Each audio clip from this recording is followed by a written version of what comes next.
either a point of knowledge or to gain one wisdom from his wisdom.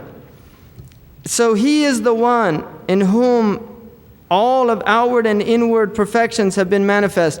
The Messenger of Allah is the perfection of human possibility. Allah subhanahu wa ta'ala perfected in him character and knowledge. And then he chose him as a beloved. Many of the messengers have titles. Kareem Allah is Musa alayhi salam. Khalil Allah, the friend of Allah, is Ibrahim alayhi salam. Isa alayhi salam is Ruh Allah, the Spirit of Allah. The Messenger of Allah is given the title Habibullah, the beloved of Allah.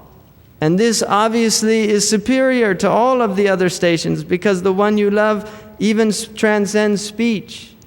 The one you love is the one that really it's inexpressible, the nature of love. Munazzahun an sharikin fi mahasinihi. He has no equal in humanity when we look at his noble qualities. فَجَوْهَرَ الْحُسْنِ فِيهِ غَيْرُ مُنْقَسِمِ. The jewel of his excellence is indivisible. And this comes from the idea in Kalam of the Jawhar al-Fard, which is the least or the smallest matter in creation, according to Imam Abu Bakr al-Baqallani's atomic theory. An atom, according to the early mutakallimun, does not mean the modern atom, which actually has divisible parts. The atom, according to which is called Jawhar al-Fard. So he's using that, is that his essence is indivisible. دَعْمَا أَدَّعَتْهُ النَّصَارَ فِي نَبِيِّهِمْ. Now, the reason he says this is important because the previous lines could make somebody start thinking that he's giving the Prophet ﷺ qualities that really should not be given to anyone in this phenomenal existence. And this is why he says, discard what the Christians claim about their Prophet. In other words, do not say that he's a God. We don't say that, hasha. Do not say what the Christians claim about their Prophet. Then decide and say what you wish in praise of him.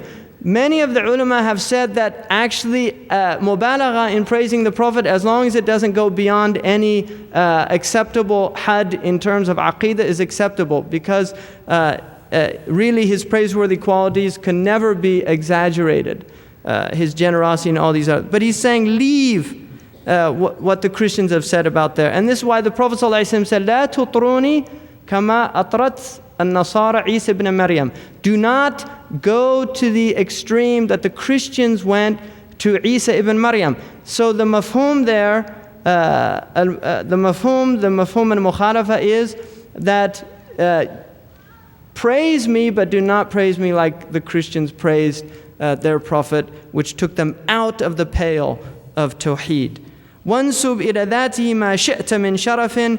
And attribute to his nature, his essence, whatever you wish of nobility. وَانْسُبْ إِلَى قَدْرِهِ مَا شِئْتَ مِنْ عِظَمِ. And to his dignified status, attribute what you wish of greatness. فَإِنَّ فَضْلَ رَسُولِ اللَّهِ لَيْسَ لَهُ حَدٌّ فَيُعْرِبُ عَنْهُ أو فَيُعْرِبُ عَنْهُ نَاطِقٌ بِفَمِهِ. Because the excellence of this messenger has no limits that can be expressed by somebody speaking with a mouth.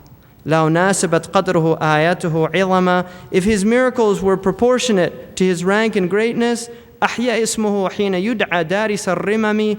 Then his name would have, when called out, brought decaying bones back to life. Like Isa alayhi salam, he was using that from the idea that the miracle of Isa alayhi salam was that he could bring people back to life by the permission of Allah. And so this is again just an exaggerated praise to explain to us the importance